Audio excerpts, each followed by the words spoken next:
Dot করে এটা লিখে দিলাম কি এক পাশে দিব পরিমাপ, তাহলে এখানে দিলাম 4 মিটার। আবার এখান থেকে এখানে জানা একটা এই দাগগুলো আমরা ডট করে দিব, ঠিক আছে?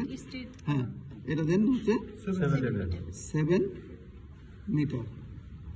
এখান থেকে এটা দেন, এটা একটু বাঁকা করেই যান, এখান থেকে এই পর্যন্ত আসেন 6 মিটার।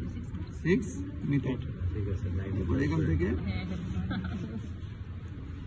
এটা দেন 9 মিটার। তারপর এখান থেকে এটাকে ইন্ডিকেট করে দেন 15 সেমি। এরপরে এই মাঝখানে গ্যাপটাকে ইন্ডিকেট করে দেন হচ্ছে 15 সেমি। এরপরে এখান থেকে এই দাগটাকে ইন্ডিকেট করে দেন, এই দাগ এটা দেবেন হচ্ছে 8 সেমি। আর পোস্ট ইন্ডিকেট করে এখানে দেন 2 মিটার। ক্রসবার ইন্ডিকেট করে দেন 3 মিটার। ঠিক আছে, বুঝা গেছে? আর এখান থেকে এটার যদি নাম লেখেন, এখন ওই পাশটাতে এই পাশে সব মেজারমেন্ট গুলা দেওয়া হয়ে গেছে না? হ্যাঁ, এখন এই পাশে যে সবগুলো নাম লিখবেন, তাহলে এটা হচ্ছে কি, এটার ইন্ডিকেট করে দেন হচ্ছে গোল পোস্ট। হ্যাঁ, এটা হচ্ছে গোল বার।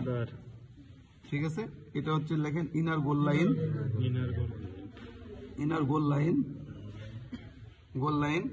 এখান থেকে এটুকু লেখেন হচ্ছে আউটার গোল লাইন।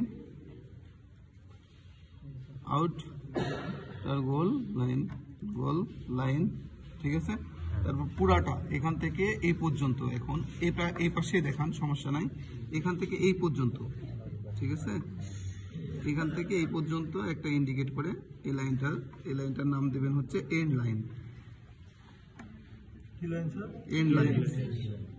লাইন বা পশ্চাৎ রেখা। এটা হচ্ছে কত, 20 মিটার। ঠিক আছে, আর এই পাশে একটা লম্বা দাগ দিবেন, এই দাগ থেকে ওই দাগ মাথা পর্যন্ত।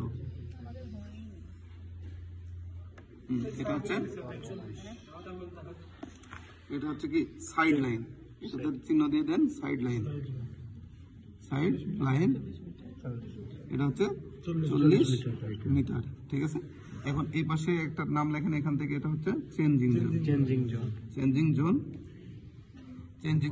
4.5।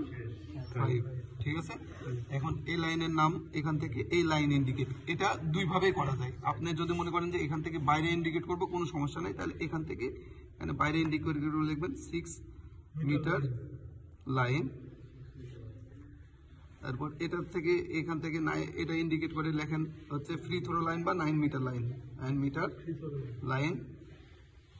তারপর এখান থেকে এটা একদম বাইরে ইন্ডিকেট করেন, করে এখানে লেখেন হচ্ছে 4 মিটার লাইন বা গোল রক্ষক সীমানা, 4 মিটার লাইন। এখান থেকে এটা ইন্ডিকেট করে লেখেন 7 মিটার লাইন। ঠিক আছে, এটাই হলো শেষ। এই মার্কটা